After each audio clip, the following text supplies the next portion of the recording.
Hey guys, Chris here, Senior Stylist and Brand Ambassador for TO112. Today I'm going to be showing you how I use my favorite products to create this style. So texture is all about building in layers. I like to start with the TO112 Curl Mousse at the roots and mid-shaft to really build that volume. I also put a tiny bit of the serum throughout the ends just to keep that shine and luster. While I'm going through the hair in sections, I like to use the dry texture spray before I wave to really keep that curl memory and longevity.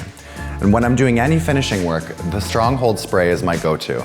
I like to use it to create pieciness and definition. I'll take my hands, separate the hair, a shot of spray, and it really keeps that definition in my updos and my work. Thanks for watching, guys. I hope these tips and tricks have helped you learn how to incorporate a few simple products in so many different ways.